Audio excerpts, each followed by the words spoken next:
Today we are going to discuss about some changes in the endocrine system of the mother during pregnancy. So let's begin. The physiology of pregnancy in the endocrine system. So physiological and anatomical changes occur during the course of the pregnancy to provide a suitable environment for the growth and development of the fetus. Early changes are due in part to metabolic demand brought on by fetus, placenta, and uterus, and in part to increasing level of pregnancy hormone, particularly those of progesterone and the estrogen. Later changes are more anatomical in nature and are caused by mechanical pressure from the expanding uterus. So the why changes are occurring to the endocrine system. So we know the endocrine system help in body metabolism, in regulating the body environment, so favorable. So in pregnancy, the body of the mom not only facilitate or not only support the mother body, it also have to support, it also have to take care of the fetus, in developing fetus.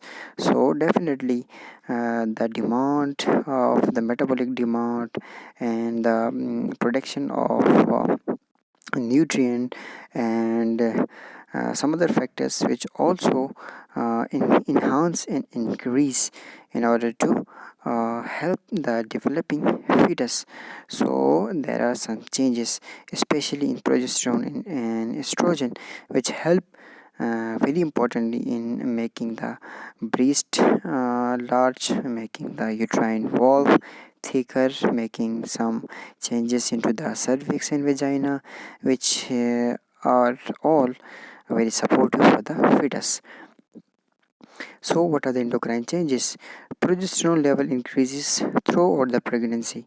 Initially it is synthesized by the corpus luteum till 35 days, and after that the corpus luteum they degenerate, and the charge is taken by the placenta, and the placenta now start to form in progesterone.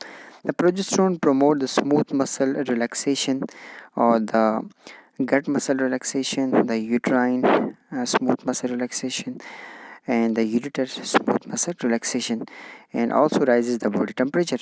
So during pregnancy, what happened, the mom she don't want to eat more because the time which is required for the passage of the food from the stomach and out of the body, it increases because the motility of the GIT system decreases, and it also causes the relaxation of the esophageal sphincters, and because of that the mother feel regurgitation, or we can see reflexes.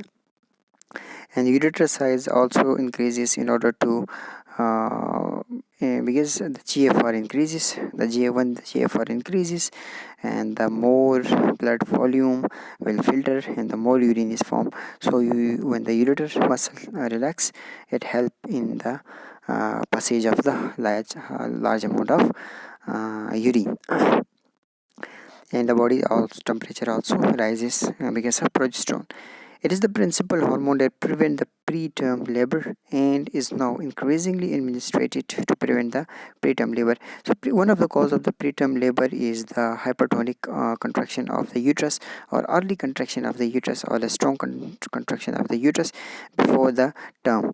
So if this is happening in a pregnant lady, so we can use the progesterone in order to decrease the tone, and in order to inhibit the contractions, in order to make the uterus relax, so that prevent somewhat the preterm labor. What about the estrogen? Estrogen mainly estradiol 90%. It increases the breast and the nipple growth and pigmentation of the areolar. It means that it is making the breast or preparing the breast for the fetus or for the baby. Promote uterine blood flow, myometrial growth, cervical softening, increases the sensitivity and expression of the myometrial oxytocin receptors. So whenever the oxytocin receptor increases because of the estrogen, the more oxytocin will act, okay, and the more contraction and this contraction will facilitate the expulsion of the fetus during delivery, and after delivery it causes the contraction of the uterus, which stop the postpartum bleedings. More water retention and protein synthesis. What about another hormone, that is the human placental lactogen? Has a structure and function similar to the growth hormone, modify maternal metabolism to increase the energy supply to the fetus. It increases the insulin secretion but decreases insulin peripheral effects. That is the liberating maternal fatty acid and sparing glucose enable it to divert it to the fetus. So it's simple that it helps in increasing the metabolism of body of mom, maternal metabolism. The pituitary gland normally, definitely when the excessive production of the prolactin or some other hormones, ACTH, okay, releases from the pituitary. So it work increases. When the work increases, definitely the cells of the pituitary gland increase in size or hypertrophy. Okay, so the enlargement of the pituitary gland, they enlarge mainly due to the changes in the interior lobe.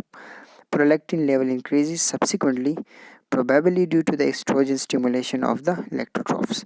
Gonadotrophin secretion is inhibited, while plasma adrenocorticotrophin hormone ACTH level increases. Just because of this ACTH increases, the glucose level increases, the metabolism increases. Okay, sometimes the blood pressure increases, and what it causes, it also causes the pigmentation of the skin.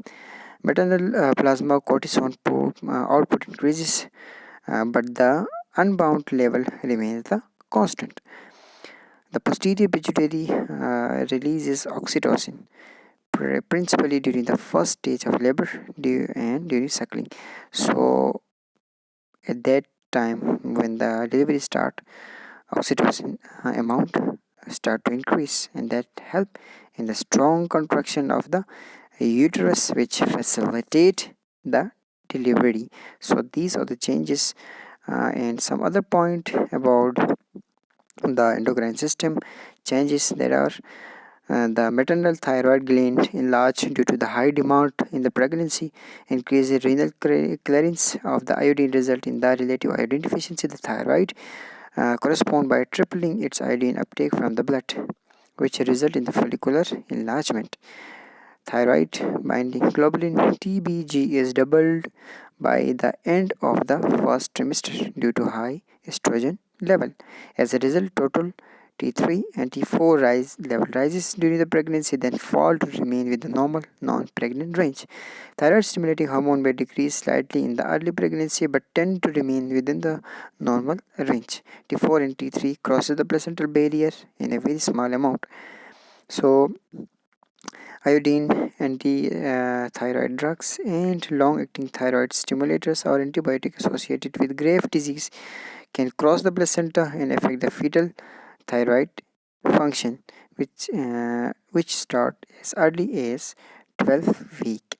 So, if the mother is some sort of endocrine, she has some sort of endocrine problem, that is mainly if it is a grave disease, there is the hyperthyroidism condition. In that condition, there is production of hormone is very high, and she's taking some sort of anti-thyroid medications, so that should be stopped. And the most important, or we can say that one of the important drug, one, that is propyl thiouracil we can use. And what about the why this decreases in level of T4? They said that when the pregnancy start, okay, the GFR increases, so the renal excretion of the iodine increases, so the body of the maternal body, the iodine is deficient, the iodine level decreases, so the function of the thyroid gland increases because less iodine, there will be less thyroid hormone, so there will be a negative feedback on the uh, uh, pituitary apparatus, and then from there the secretion of the thyroid stimulating hormone releases, and which enhance the activity of the thyroid gland in order to minimize the level of thyroid hormone to the blood. So the thyroid gland increase in size. So we also recommend during the pregnancy, we also recommend the mother to take enough iodine salt, so in order to inhibit the lower level of thyroid hormone.